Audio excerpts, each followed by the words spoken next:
Hello, everyone, and welcome to the Lizard Brains podcast. I'm your host, DJ Alessandrini. I'm joined by my co-host, Tom O'Gorman. Tom, how's it going?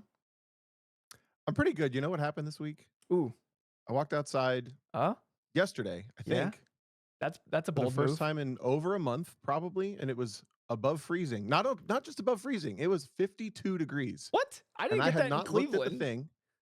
I know, and I bundled up like it was every other day in the last literally this year.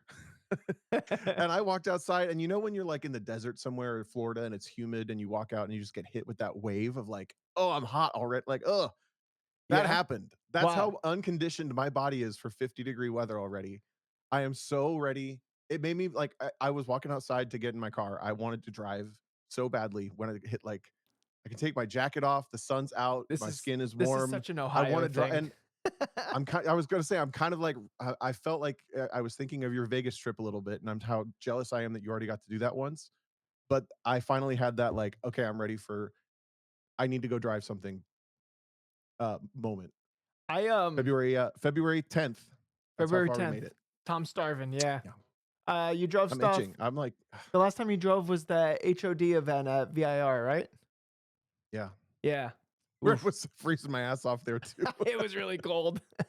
It was literally the first sensation of just like sun and warmth on my skin for months. It was very, very nice. Yes, I will say that getting a break of that was nice, but then I came home immediately to like -7 or whatever. And Yeah.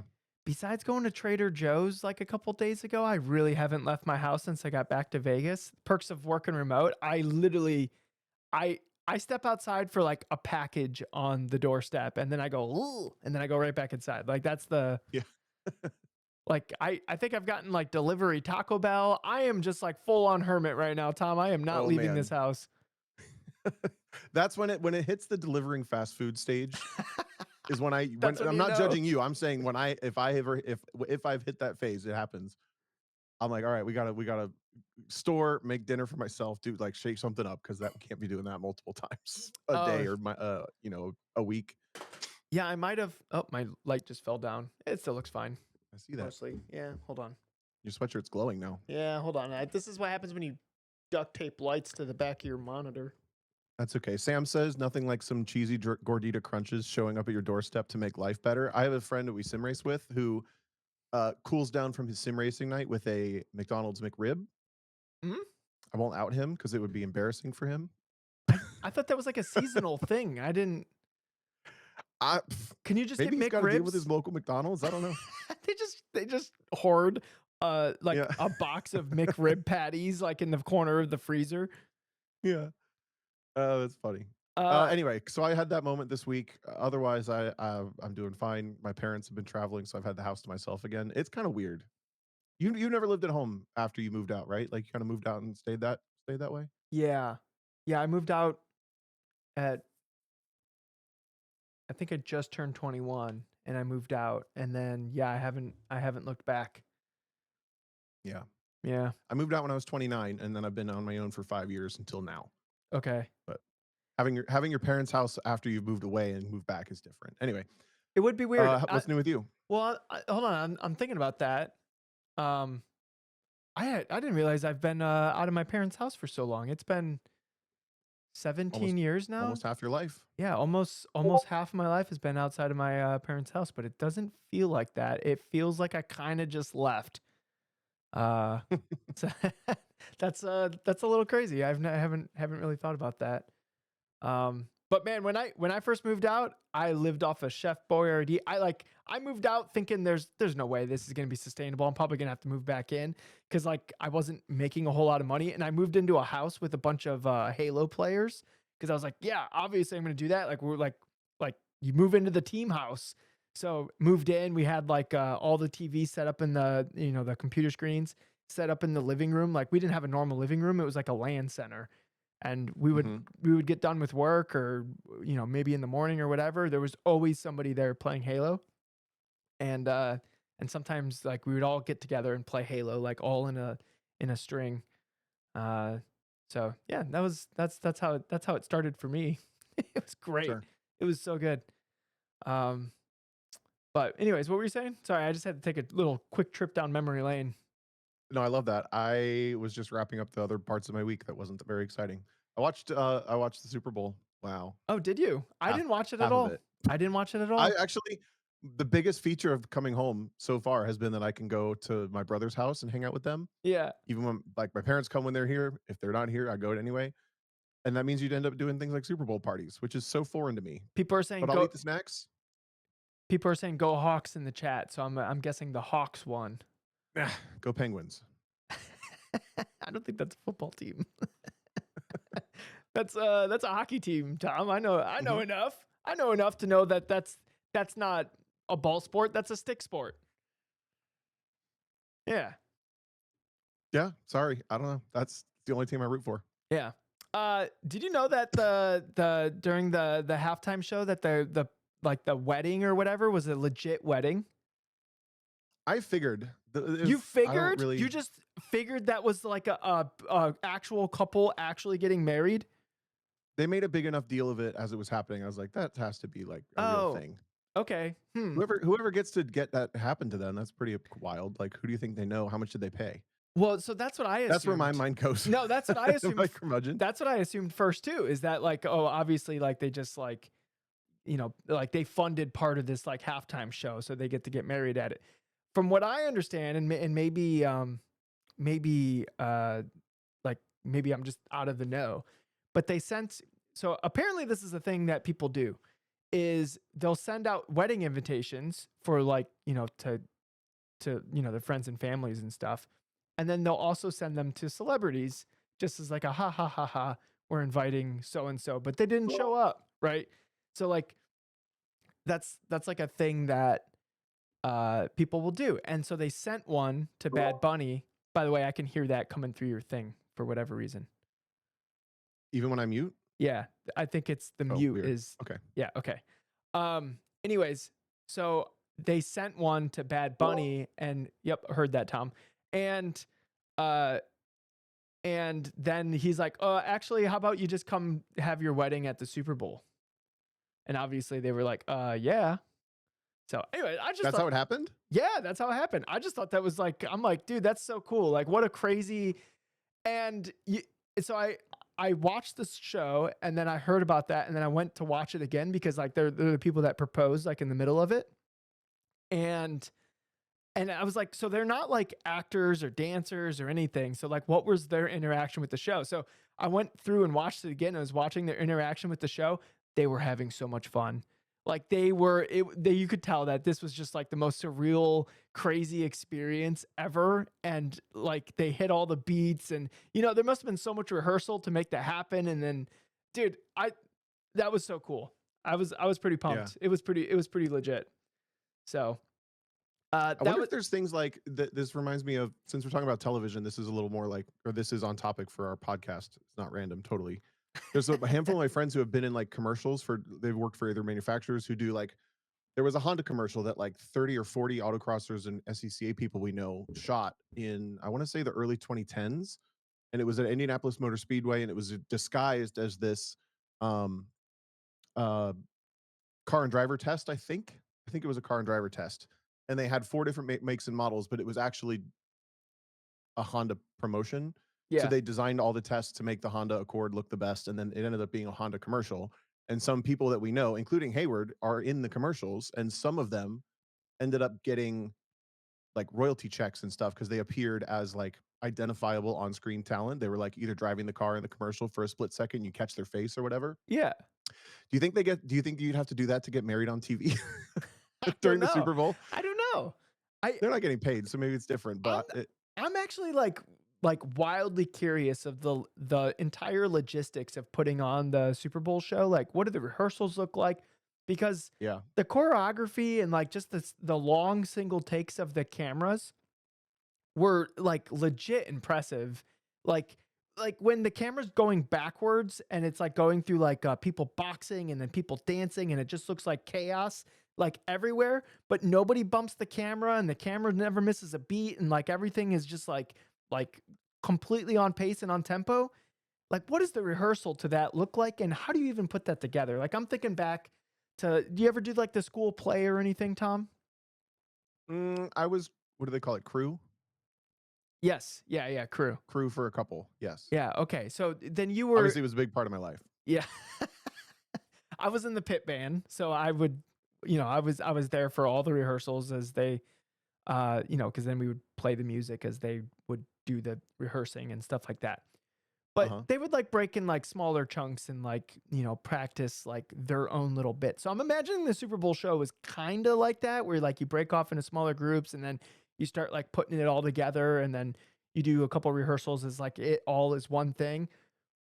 But it's the camera work which was like the most impressive. Like I remember I'm like, where was the camera? There was like a scene where like the camera was like really high up and it was doing like a top down view, and then it looked like the camera was like fishing through the crowd. It like switched the camera and then it was like on the ground again and it was like fishing through the crowd. I'm like, we were just looking at the crowd. Where was the camera person? And I found somebody Hmm. with like a red coat that was like, okay, that was the first person the camera person saw. So like maybe I could spot the camera over there. It was just out of frame, like maybe like a foot out of frame before it like switched. It was just like I was trying to find like little like spots like that where like people goofed, and it was just like I was just super impressed with just like the overall production. It was super cool. My understanding, I forget where I heard this, but there's a company that does the production every year. I think Jay-Z owns the company. So there's Oh, probably okay. people who literally work year round on that level Yeah. of production. They probably do like 3 a year. One of them Mhm. is probably the Super Bowl, and they probably do like 2 or 3 other giant, huge, huge, huge ones. You'd call them if you were doing the Olympics entry. Do you watch any Olympics, by the way? This is Uh so off topic for this conversation for this podcast, so no, who this is cares? this is totally on topic. Did you see I gotta the say, before you answer my question, Okay. we haven't done a whole lot of motorsports outside of sim racing in the last 3 or 4 weeks, and those 3 or 4 episodes, I keep having the most fun ever recording these episodes. So I hope it's not a problem that they're just bullshitting and we're talking about just whatever pops up, but I'm having a blast. The Okay, so have you watched any Olympics? No, I only saw a clip where Lindsey Vonn, who had like a torn ACL, went out, and I was telling Christine, I'm like, that looks like that's a bad idea. Like, I played football with people that like had torn ACLs, and their like legs don't function properly, and I can't imagine trying to ski like that. And then she Yeah, gets air flighted out, and I'm just like, oh my god, hopefully she walks again someday because it looked gruesome. That's the only Olympics I saw. damn. I love watching the Olympics because it's sports that don't get glamified, glamorized as much. You know, Yeah, like you could have like the worst football game ever of like two teams that really are terrible, and they get attention like dozens of times a year yeah, yeah, because because that sport is glamorized, right? yep.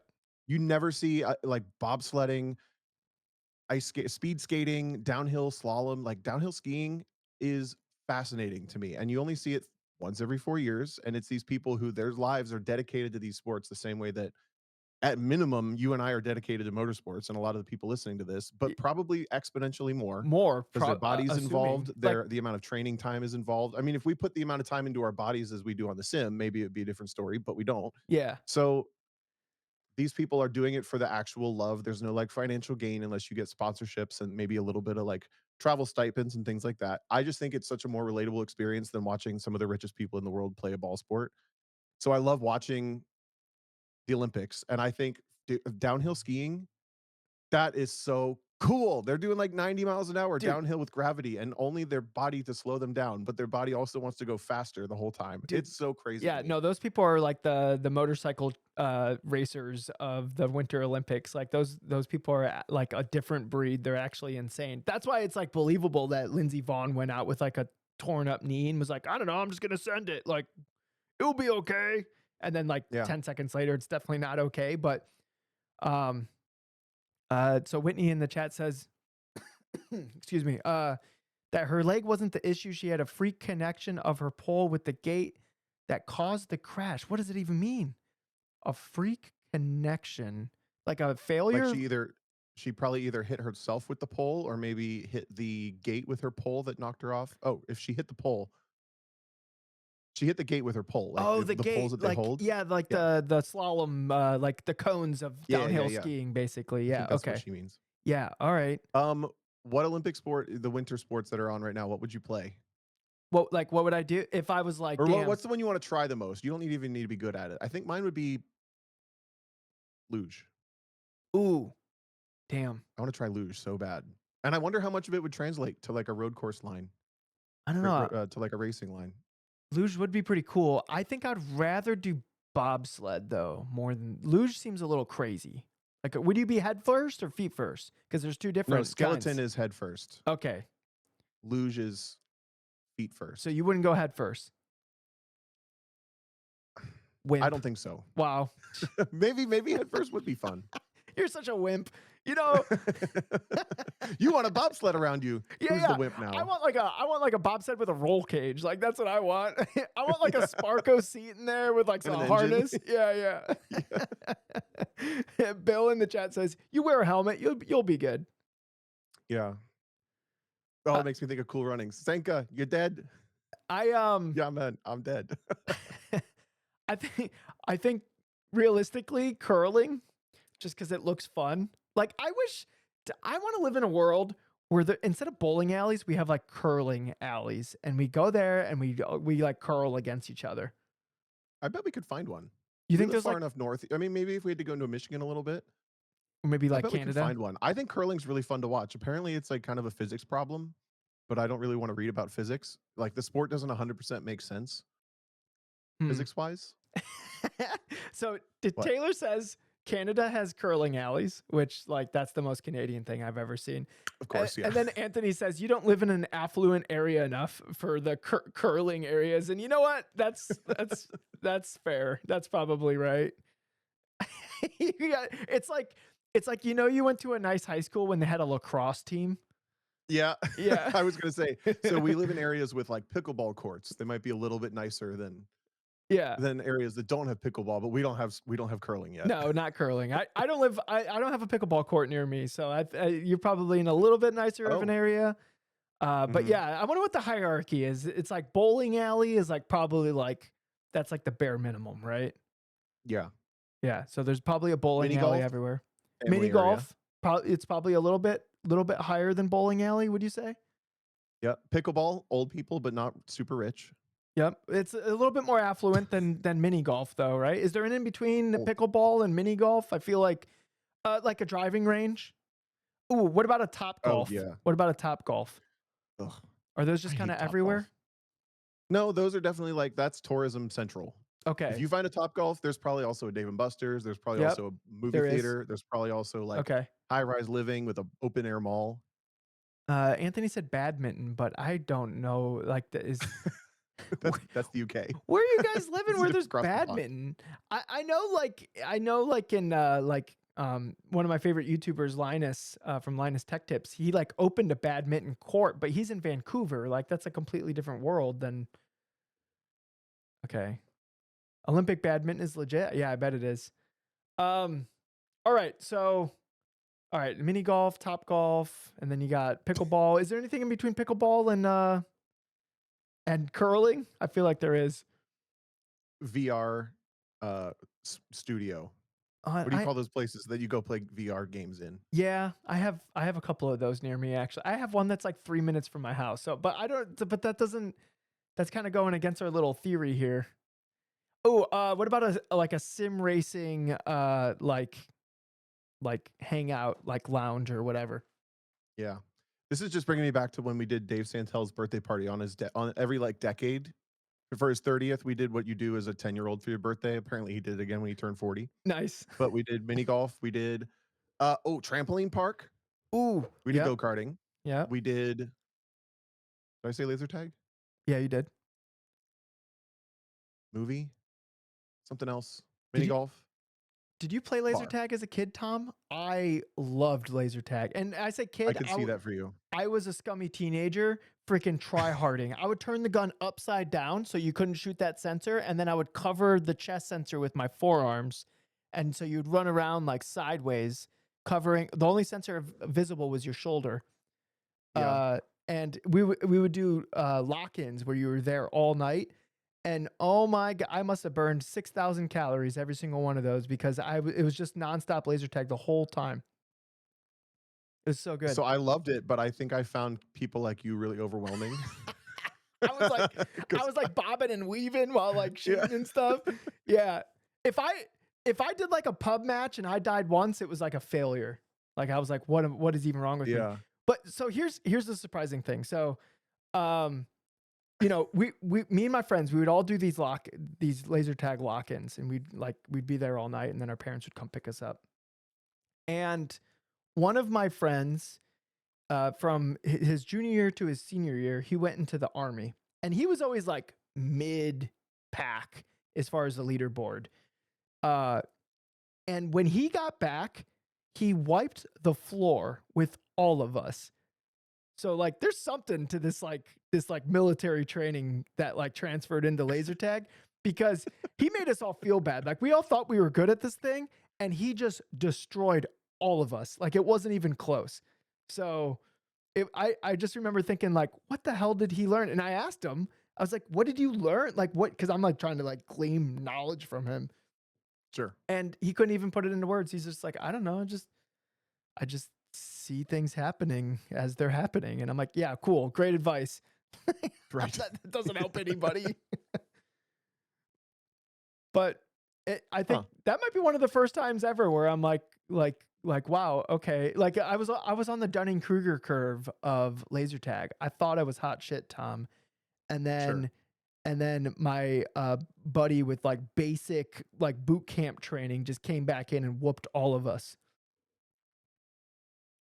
I guess better him than some other people. Sam You could plug him says, into any war zone. Sounds like.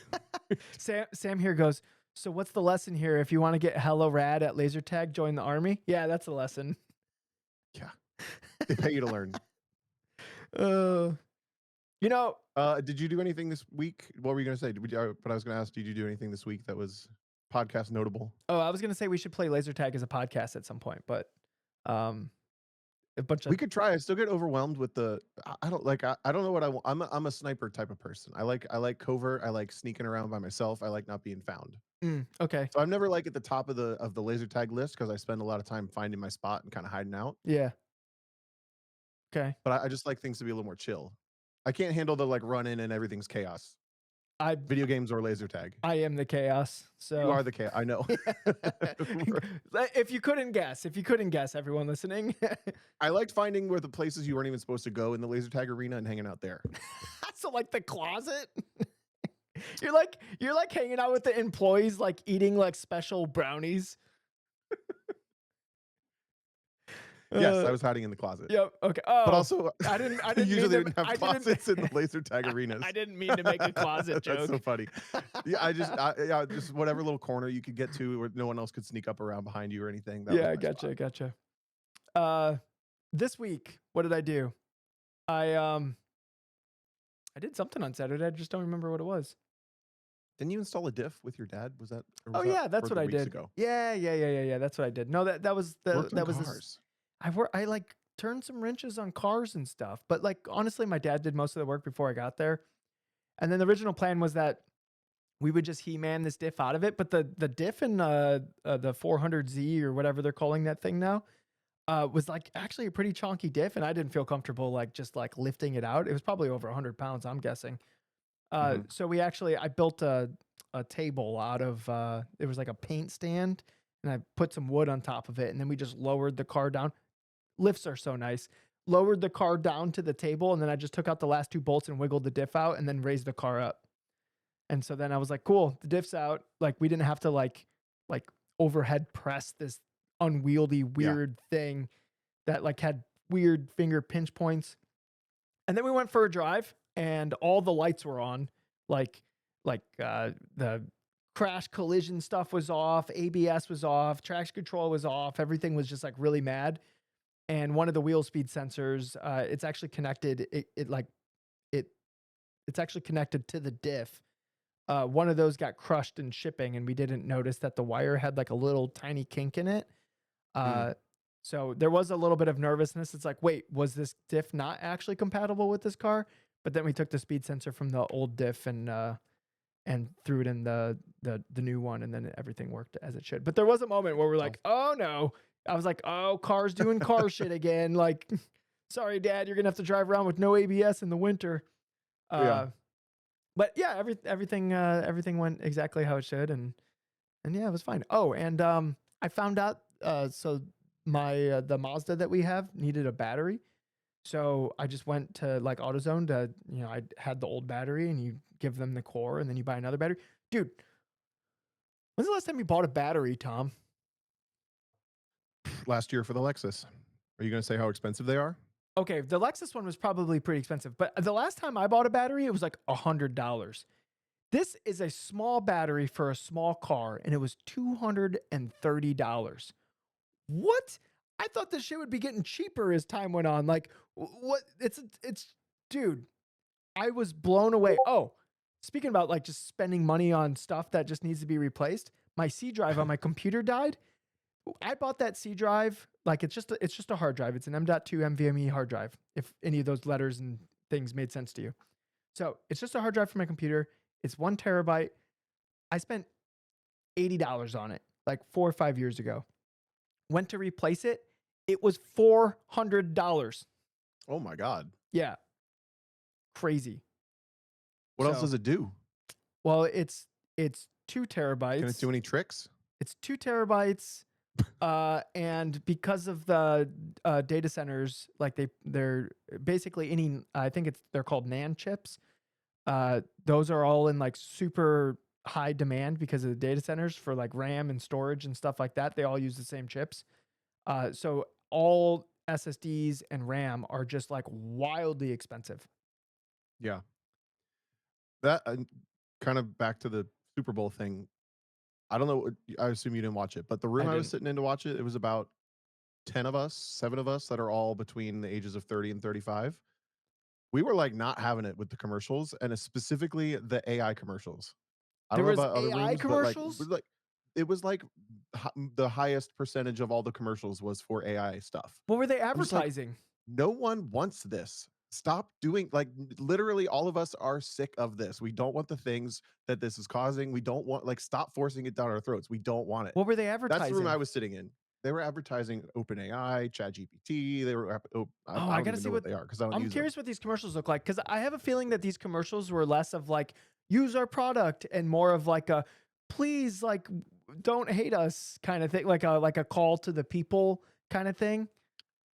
No, and there were people. There was one that was like making fun of the other one that's going to have ads on it, and like they were Yeah, so simulizing. they were trying to be like more They're like personable. bickering with each other with ads. Or I'm Yeah, like, you're not Coke and they're Pepsi. trying to Get out of be our yeah, lives. they're trying to be more personable. It's like when Wendy's is like giving people shit on Twitter.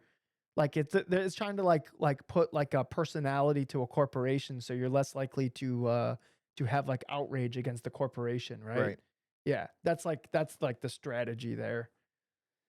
Oh, I guess Tom. I know it's a tangent, but I'm just curious if anybody else sitting in any other rooms had that experience because all of us were just like, no, boo, stop, no, we're like not having it. The thing is Or I I guess don't we're all boomers. yeah, here's where the boomer rant of the podcast starts. Um Starts. I don't Man, I've think been going. well this is when I jump in. This is when you Um jump in. yeah, yeah. I it's not going to go away. Like people No, are it's waiting not. for like the AI bubble to burst or whatever, and maybe it will burst and whatever. But like AI will like stick around. It like think about like the .com bubble that burst, and then like a bunch of websites like went under, but like the best performing websites stuck around, right? Like Yep. Yahoo and Google and Amazon, and they didn't burst and go away. It's not like when the bubble bursts, like all this stuff goes away. So the AI is going to be around from now to ever, right? It's going to be a thing. I don't know if our little monkey caveman brains is ready for what AI can do. Like parsing through information and figuring out what's real and not real is already hard enough when you don't have $1 trillion algorithms like making things look ultra convincing. So if if you can generate something that looks 100% convincingly real, and I don't think we're that far away from it. Like right now you see something you're like it's AI, right? It's not that far away from being like I don't know. And I see some stuff now where I'm like I don't know if that was AI. Like it looked a little weird at this point, but like maybe it wasn't AI. Maybe that was just like image stabilization or something or whatever.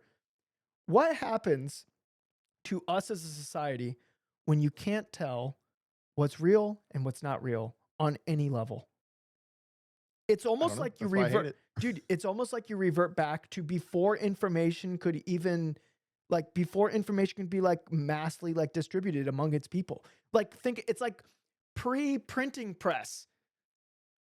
Like, do we just go to, like, the most Stone Age, like, pre-mass informed society that, like, we've lived into up till now?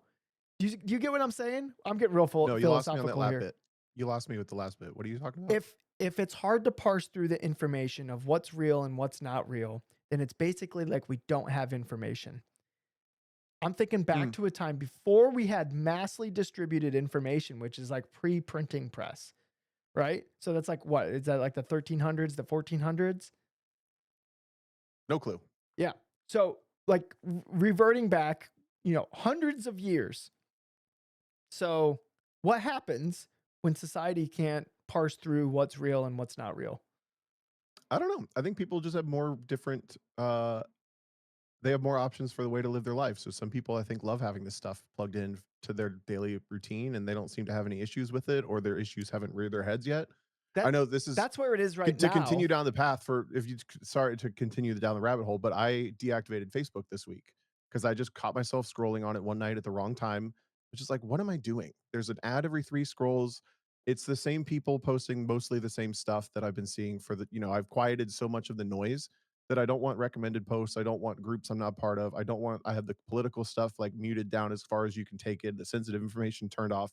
And I'm still not even enjoying the experience of this. Why am I Yeah. having it on my phone? Why am I a part of this? So I deactivated it, and you won't see me on Facebook again. I probably not. I don't think. You still have Instagram? I do still have Instagram, so it's not about like making a point of not having Meta. It's just like this is such a not interesting use of my time, I feel like and I don't see it get any better. yeah, So I feel like the Facebook algorithm is like taking a turn and it's like happened in the last like I don't know, year or two where the only thing I see on Facebook at this point is just outrage. It's just rage bait constantly. That's all that shows up. I don't see like baby pictures from like my family. I don't see car stuff from car people. I don't see anything that I actually would like to see when I scroll. So knowing that, it makes me not want to post on Facebook because I know nobody's gonna freaking see it. And I right. bet I bet other people feel the same way. So and it's like it's almost like it's like a negative feedback loop of people who you would want to see content from aren't posting because you're not going to see it anyways. So people aren't going to post content that you would like to see. Right. And the people who are posting stuff you might like to see basically are advertising to you at this point. Like every race team account, for example, it's great that they post and I like seeing some of the stuff sometimes, but at the same time, they're literally just throwing stuff into the wind Yeah, so that it gets seen. they're It was doing like obviously inevitably only going to go this way, where it's just yeah, like there's so much noise and junk and crap and whatever. But it's interesting to have lived now on the lifespan of that. For me personally, was about 15 years. It was like 2010. No, 2007. We could get it in high school. I was the first year I think you're allowed to have it in high school. yeah. So we had 2007 to 2026.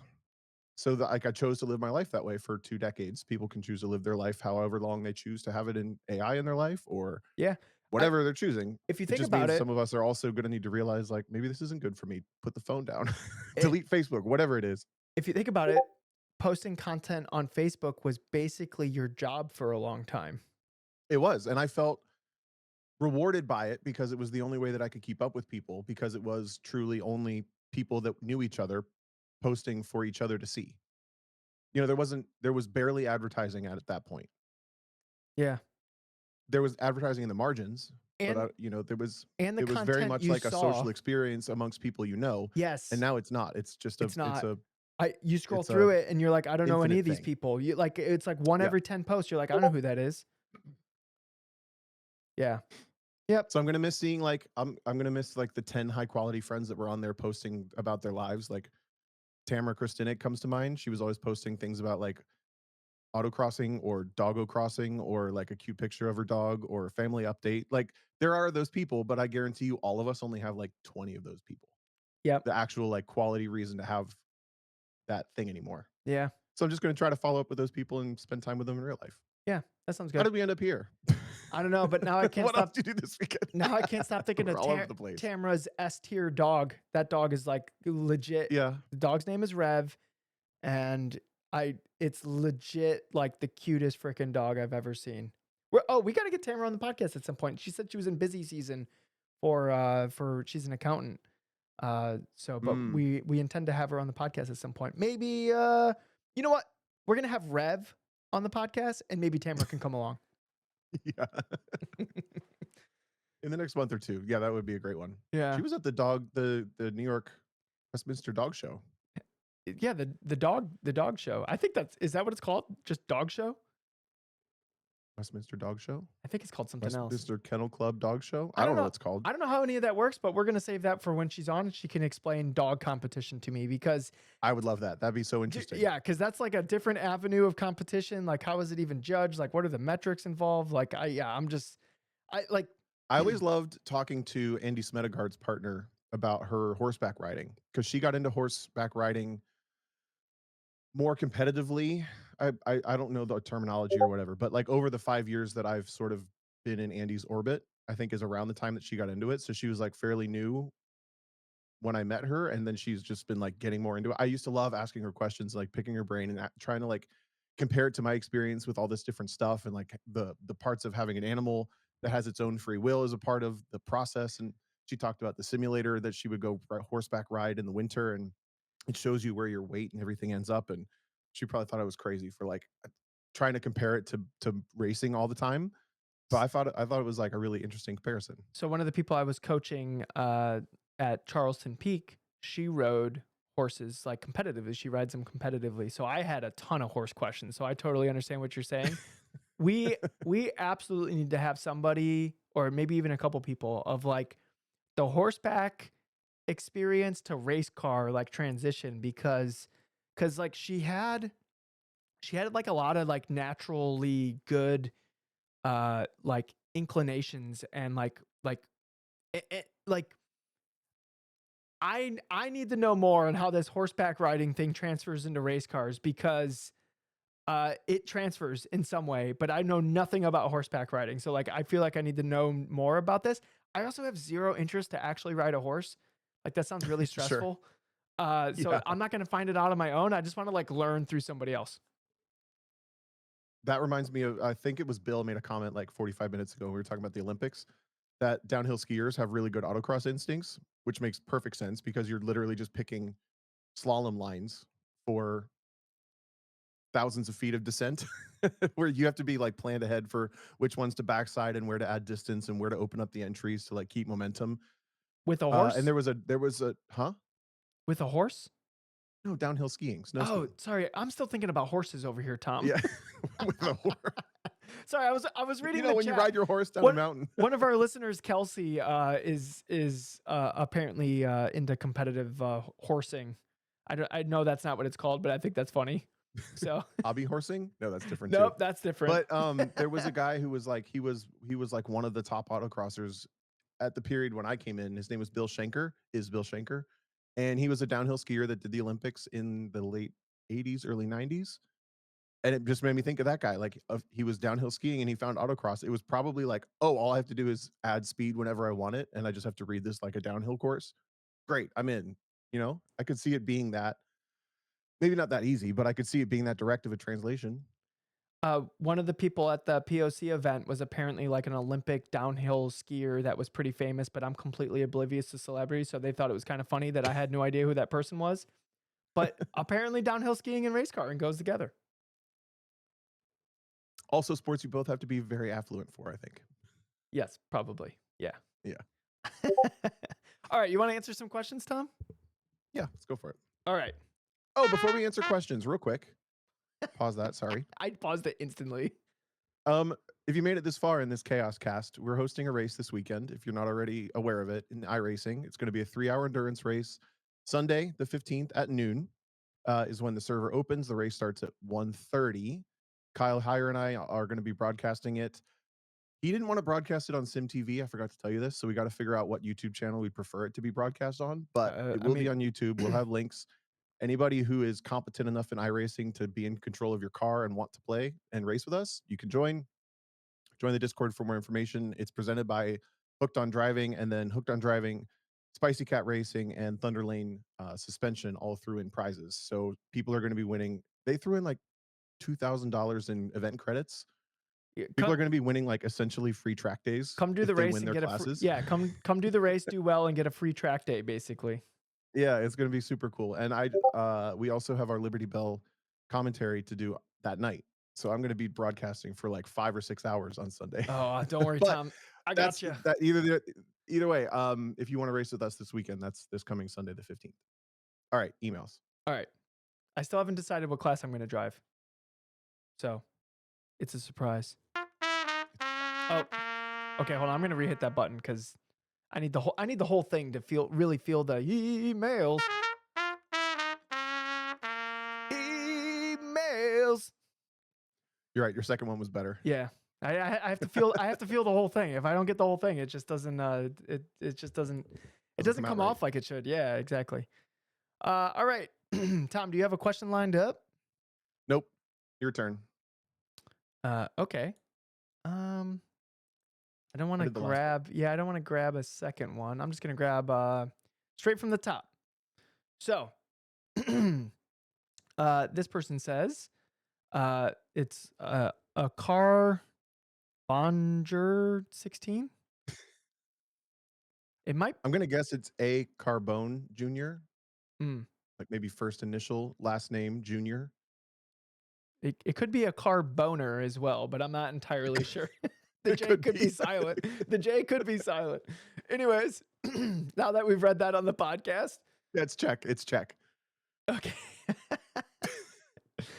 uh, Hope all is well. How do you switch your mindset when racing wheel to wheel versus autocross? I have been racing wheel to wheel for a while and have just started autocross. Congrats. My issue is I'm looking at the autocross course as a track instead of attacking it like a rally course. I know autocross definitely helps with the handling of the car and sliding, but to me, it's a different type of drive compared to wheel to wheel. Any tips is appreciated. Any good to read or watch, I'm all ears. I will Ooh. say the autocross content, like if you're hoping to get into an algorithm, is basically non existent. It's pretty bad. Why do you think that is? Is it because autocross is just really boring? I think it's hard to convey what makes autocross fun. Like if you're watching like a video of it and you don't know, like I think a racetrack is like obviously fun just because it's faster. And I think the layman person, they're like, you went over 100 miles an hour, whoopee! Like wow, Yeah. what a great time. But then if you tell somebody that, oh yeah, how fast does it go? Well, it goes about 63 miles an hour at the rev limiter at the top of second gear through a slalom. It's like what are we even doing? I think it's just hard to convey like that it's actually like a great time. Yeah. I agree. Okay, my first thought with this question which is essentially how do you shift your mindset to approach autocross instead of wheel to wheel when you're used to track driving? The first thing I would say is make sure you have a camera in your car and preferably over your shoulder in the middle of the car so that everything else we talk about now, you have some way of going back other than in your mental like image of what you thought happened and like actually look at what is happening. If you're interested in like if you're interested in taking autocross a little bit seriously, and if you're wheel to wheel or track driving, you probably already have a camera, so that would be my first recommendation. Then the rest of them are going to be like more practical pieces of advice that I think help people find autocross quicker, like see it. The first of which is behind the wheel. When you look at your video, make sure that you're willing to turn the wheel more than 90 degrees. Make sure you're willing to turn the wheel like over 180 degrees if you Ooh, have to, that's good advice. because a lot of wheel to wheel drivers or track drivers, they do that on track anyway, but you get away with it on track. Like you don't need to slow down that much to only turn 90 degrees versus normal. Like you should be willing to turn the wheel as much as you need no matter what Yeah. is the reality. But Don't let there be a also the reality limit. is a lot of people get uncomfortable with doing that much more, and you can kind of get away with being a pretty successful driver, never turning your knuckles past the top of the wheel. Yeah. But Following me? but maybe you're not So at the when you limit get of to the front autocross, tires. Yeah. exactly, you're not actually at the limit of the tires, but you're at the limit of what the car feels like it should be doing at 85 miles an hour, and that's what you're comfortable with. Make sure that you're willing to do way more work on the wheel than the track requires you, both in how quickly you put the inputs in, but also in how extreme the inputs are. so that you're actually able to do the inputs quickly enough to go fast enough in autocross to get faster. Does that make sense? Yeah, but basically, the slower the car is, the faster the input can be.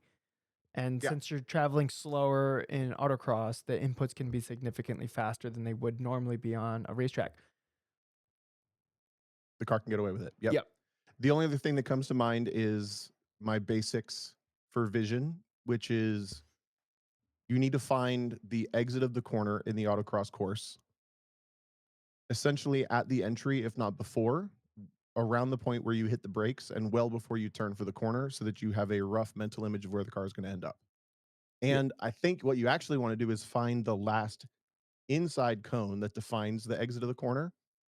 But either way, if you find any space in the exit of the corner, visually, you're going to be much better off.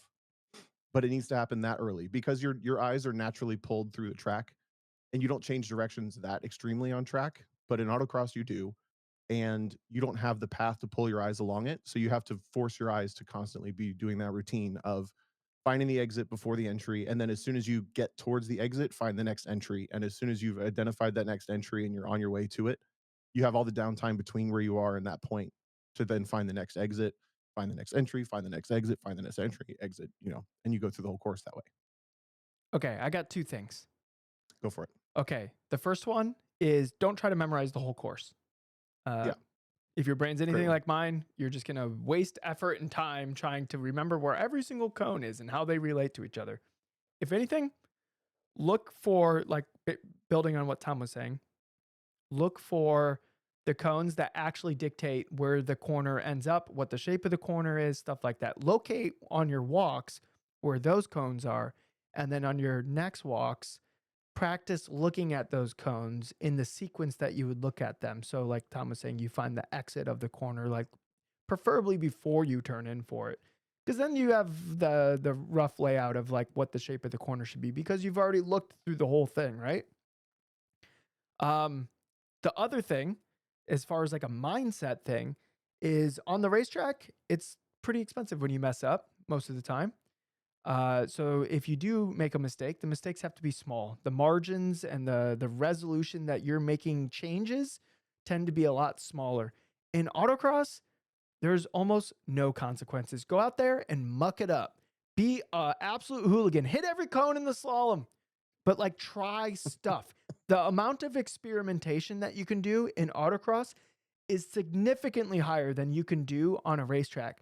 So I'm imagining somebody that's used to like the way they come up to speed on a racetrack and then coming to autocross, and that amount of experimentation, you need to like up it and you need to like that's the thing that you're going to get really good at in autocross is the level of experimentation that you can get away with.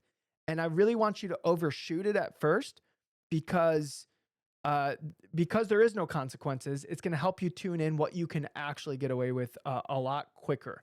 So don't like work up to it, overshoot, and then come down, especially when you're first starting. And I think you're going to get a lot more out of autocross that will help then transfer over to the road racing. Honestly, really great question. I'm glad that we got to answer something like this because I haven't really thought about like the wheel to wheel like road racer like because we always say to do it right, Tom. We say like, look, it's going to add to your driving of this, but like, what does it actually look like, right? So Yeah. I'm really happy that we got this question from a Carbone Junior 16. And for all the regions who now get cones run over constantly because of DJ's advice, you can send the bill to 61 iRacing Avenue in Brook Park, Ohio. But actually I'd be more curious about anybody who's listening to this who did the track to autocross transition, not the other way around, uh, and has found success, but also had to like tweak their approach. If there's anybody in the Discord that or anybody who's joining the Discord that has that experience, because both of us did autocross to road. Yeah. So we can like sort of reverse engineer the problems But we don't that we know, see. no. We haven't lived it. So if anybody did, I let can us know. yeah, I can do my best to put myself in those shoes knowing especially like knowing a lot of track only drivers and like the things they would struggle with when they come into autocross and approaches and ways that they can try to like navigate that. Those were my two options. That's the approach I took on the question is trying to Mhm. think about what would these people like coming in like what changes would they have to make? Yep. But yeah, there's probably a lot more that we haven't thought of just because we haven't lived it. Can you think of any autocrossers who are top tier that you know of who started on road courses and then moved to autocross? I don't know of a single person who that's their storyline. They were a track driver and then they found autocross and now they're like top tier autocrosser. I'm trying to think if there's But any. I don't think it's because it doesn't work that way though. I think it's just no one that's not anyone's like MO. I bet if Kenton wanted to do more autocross, he'd be top tier. Yeah. Yeah, he was a really solid autocrosser. Yep, and he started in track. I don't know if he really did Did I ever any tell the story of autocrossing. I told the story of him slaloming with versus me, right? Yeah, he like charged it more, and you built speed through it. I think the story came up in a conversation about slaloms, right? He might have been on the podcast when we talked about it. But yeah, it was basically his only flaw when we autocrossed together was his approach to slaloms was, in my opinion, not correct. He was trying to average the speed all the way through. So like you slow to the correct speed at entry and you maintain that all the way through the slalom and you exit at the exact same speed.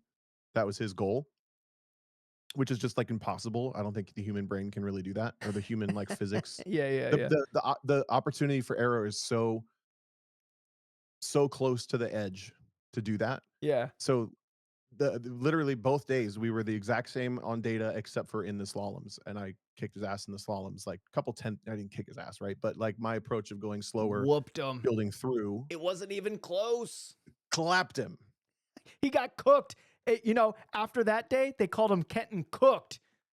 Boom, got him. Uh, Kenton roasted. He called me the other day. I had a good conversation with him. It was fun. That was a very good question. Thank you, a Carbone Jr. Do we want to do one more? yeah, yeah, sure. We got time for another one. Let me delete Okay. that one, and you pick the one that you want. Did we ask this FOV calculator one from Mark? It's not pinned, so I'm assuming we unpinned It it. is pinned. Oh, it is pinned. Oh yeah, go ahead. Okay, so this is primarily for you. This is from Mark, and it's a sim racing question. How closely do you follow the field of view calculator, specifically in iRacing? I recently measured, and it applies. It applied. What the heck? I recently measured and applied it, and I found it a bit aggressive. But that might just be that my personal preference is to have a slightly wider FOV. Do you find it to be very accurate, or do you usually use it as a guideline and adjust to personal preference? So I sometimes the iRacing FOV calculator is spot on, and then other times I feel like it's a little bit of a GoPro lens. I think the Samsoid, so it's SAMPOID, that FOV calculator seems to be like the most accurate to where I think things are in real life. But the thing about the FOV calculator is you can make it where it's like 100% geometrically correct. But there's still like some interpretation there. I think if you're in like within like I don't know like 2 to 3 degrees like plus or minus from where the Samsoid calculator ends up, it's probably like in the noise of like how you perceive the car when you're driving. And I think it is a little bit personal. I definitely think there's a spot where it's like nope, nobody sees it like that. That's wrong. Like Yeah, your car, maybe a how fly. yeah, like how wide your FOV is right now, the car feels like it's like as narrow as like a motorcycle. Like that's not like to me the correct FOV means I know exactly where the right front tire is. And like basically on like the entry, I can like clip the curb on entry with the right front tire and it happens exactly when I expect it to happen. And the width of the track feels the same as when I'm there in real life. So these are like the things I look for, like in FOV, like the calculation.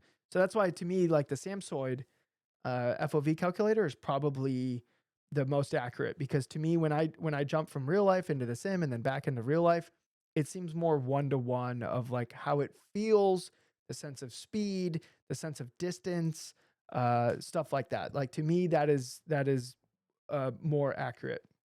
Um, Sometimes iRacing gets it completely wrong, and I don't know why, but it will be like 20 degrees off on the FOV, and I don't know Because how. it's basically just taking how far you are from your screen. Yeah, but like right? I don't I'm curious what the difference is between like the Samsoid and a bunch of other calculators that all come up with the same answer, and then iRacing's, which is sometimes just like way off.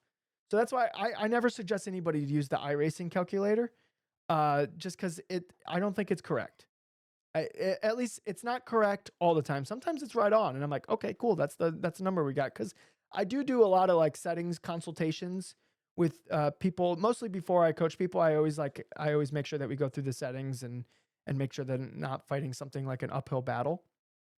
Uh, and sometimes when we do the calculator, it will end up like being exact, and they use the iRacing calculator. And then sometimes we use the calculator, and it's like, I don't know what iRacing was doing here, and I haven't like quite figured out like why, what variables are at play when the iRacing calculator gets it like way off compared to the calculator that I know feels like real life. Uh, so I'm not I sure. don't know. I can't relate to this iRacing not quite getting things right thing. But what was the spelling of that place that you thought you liked the calculator for?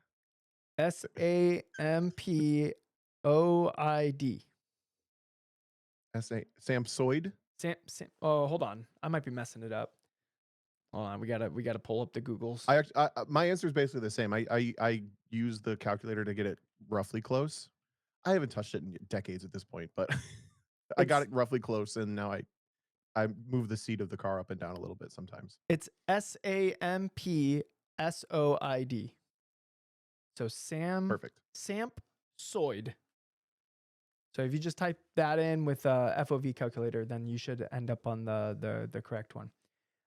So Cool. Good to know. I do that to get my FOV like geometrically correct. And in iRacing, sometimes you have to like change different cars. Like for whatever, like the Mustang with the H pattern is like the FOV is like more zoomed in. So like on that car, I have to like move the FOV like wider so it feels not like I'm looking through a telescope. And then and then this happens with the older cars, like the FOV and like the shift horizon and all that like doesn't match up to like what it should be in like the same feeling as other cars for whatever reason. I don't know why it's like some cars FOVs are different. Um, but I'll if you hit control, if you go into the replay and you jump to the cockpit camera, and like the driver sitting in the seat in the replay in the section that you're in, you pause the replay. If you hit Control F12, you can do custom camera adjustments, and I basically do custom camera adjustments for every single car to get it where like it's where I'm Jeez. sitting. Because if you think about like a real race car, you get to sit, especially if you have full reins on the race car, you get to sit wherever you want to sit. You put a pad under you, you put a pad behind, you get like the wheel spacer. You can sit wherever you want to sit. You want to see the hood a little bit, What you're good. what do the tires have to do with the seatings? What do you mean the tires? What are you talking about? It's on full reins? Full what? You put full reins on the car, you can sit wherever you want? Oh, mm, I'm kidding. I didn't like this joke, Tommy That was a Gorman. language joke, friends. All right, sorry, go ahead. You can put yes, you can put pads under and beside you. Yeah, so You're right. you can set your seating position to whatever you want. So if you do Control F12 when you're in the replay, you can change the seating position to whatever it is. So basically, like the thing I'm aiming for is I want it to make it feel like where my steering wheel that I'm holding in my actual hand is coming out of the spot in the car that it would come out at the angle that it would come out in, and that's going to be different for different cars. And sometimes it doesn't like quite match up. Like my GT sitting in a car seating position when I hop into a Formula car, it kind of feels like my legs are like going through the ground, right? Because like my legs would be if I was sitting like that in a Formula car. So like it's not like one to one, but like the moment you start doing laps, you kind of like just forget about that. Something I do, I don't know if this is fair to say, but do you think it's pretty reasonable to say if the steering wheel is completely behind your own steering wheel? Like roughly what the if they're overlapping almost perfectly, that's probably pretty good. Other than if your FOV is like completely whack. It, so I do use that, but only if the steering wheel in the real car matches the width of my steering wheel that's on the rig. So like if you have like a Logitech or something where the steering wheel is only 280 millimeters wide and you're trying to match that up with the Miata in iRacing, well, that MPI steering wheel that's in iRacing is 330 millimeters. So if you match that up, then you're going to be like too zoomed in. So like it kind of has to like like the steering wheel would kind of have to like land in the middle of the steering wheel somewhere. Yeah, Bill's going Right. nerd, but like Guys, these are the things I think about when I'm sim racing. But like, but I think, No, I'm with you because that is what I do. I'll change I'll change the not the FOV, but the seat up and down, maybe front to back a little bit to make sure that the wheel is lined up with where the wheel would come out. yeah, yep. But That's I a, don't do all the math that you're talking about necessarily. I just kind of wing it. yeah, and I think if it gets in the range where you feel like you're in the car and you're placing the right front and the right rear, assuming it's a left-hand drive car, if you're placing those tires accurately and it feels natural, then you're probably in the right spot. But if you're listening to this and you're like, I don't know what my FOV calculation is, go to the Samsoid site, like do the FOV calculator, get your monitor as close and as low as you can, and you'll be in a good spot. Hope that helps. So okay, you want to call that a show, Tom? Because you have some sim racing to do. Yeah, it's very, very important. I gotta clock in. No, I'm good. What are you up to this weekend other than our sim race? So it's a big mystery which class you're gonna race in. Yeah, it's definitely unless somebody talks shit, and I might have Oh, it could happen. oh, the pin has been pulled already. As long as nobody what? If anybody in the GR86 class talks shit, then I might have to do that one. But um, I'm stuck between Porsche Cup and GT4 right now. Unless somebody puts a target on it. If somebody puts a target on the whole class, I'm coming. Give me some motivation, please. But um, probably GT4 or Porsche Cup. The Porsche Cup's a little tedious, Tom, through the first sector. It's just like it bounces weird. It's like fun everywhere else, and it's always fun being like the faster car in a Yeah. multi-class race.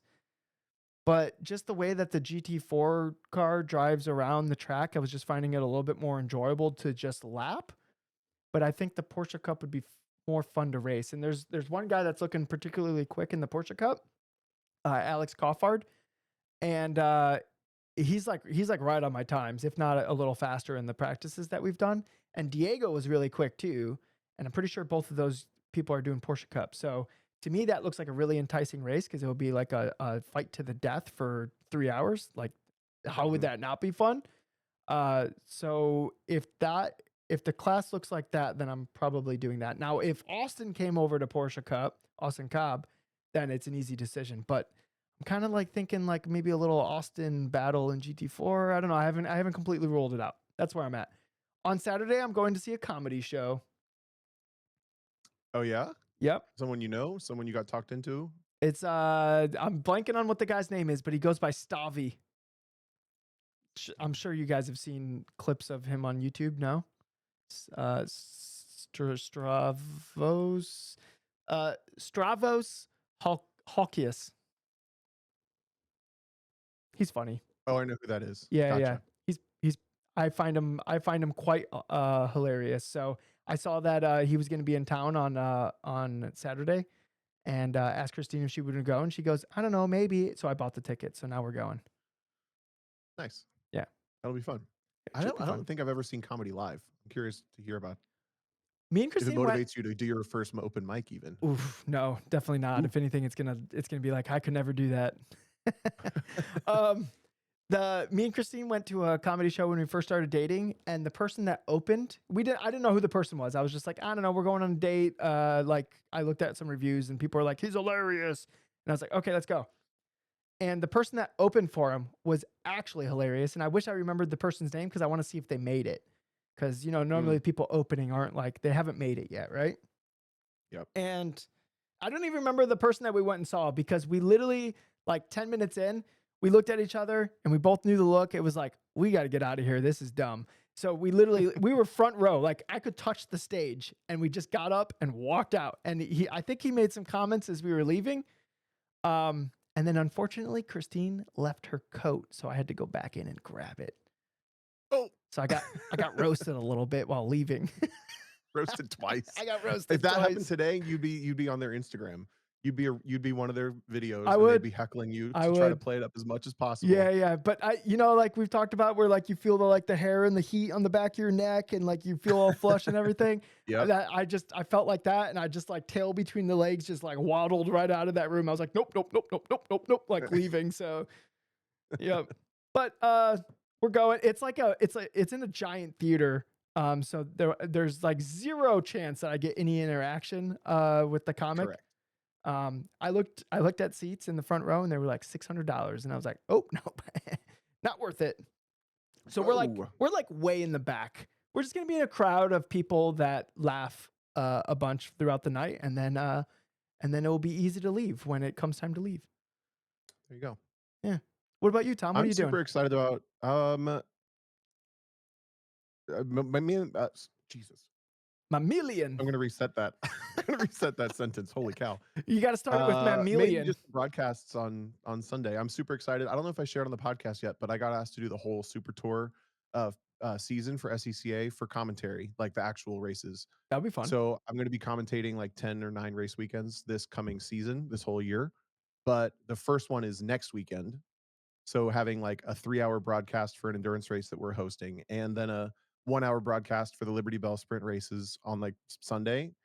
I feel like I'm going to be like ready to go the following Friday when I need to be on air for the the Button Willow Super Tour. Yeah, dude. Honestly, And this I just think that putting on a good sim race is so rewarded. Putting on a good event is really rewarding to me. So I'm excited to like try to put on another good race. yeah, I'm excited to see how it turns out. I think a lot more people are doing it Ironman this time around, from what I gathered. I'm gathering that too. Yeah, And I don't have as big of a read on what the total and number is going to end up being, but I know we're still going to end up with. I think we're easily on track for at least 40 teams, if not I, closer to 50 or I think it's 60 I again. think it's gonna be around 40, but we were thinking it was gonna be around 40 last time, and it ended up being like 55 ish or whatever. Yep, So I don't know. I think it'll be around 40. I think in the practice races that we've done, we've had definitely enough for like an interesting race to break out. So I'm not worried about the numbers in that regard. Um, definitely. but the commentating on sim racing has to be just like the greatest practice for real life. Oh, it's the same. It's the exact same. Yeah. Honestly, it's a little bit easier for sim because you can find and look at everything. Yeah, true. Where you have to operate on assumptions or lack of information for real world commentary. Like Yeah. if the camera didn't see it, you don't know what happened. But in iRacing, for the sim race, I have my iRacing here on my right, and I have the broadcast stream on my left, and I can take control and go look at whatever I want. Yeah. You can And you can get like the information or whatever. Yeah. yeah, and then I can either sound like I'm super smart and I caught it in the background, or I can like tell Kyle where it was to go, get the replay. I don't know. Yeah. It's a lot of fun. It will be fun. So yeah, All right. Well, thanks for tuning in, everyone. That's going to be the show. And Tom, it was nice catching up with you. We've it was. interacted in sim races. Oh, hold on, Tom. I knew that me and Tom had an epic race yesterday, and it both ended in misery for both of us.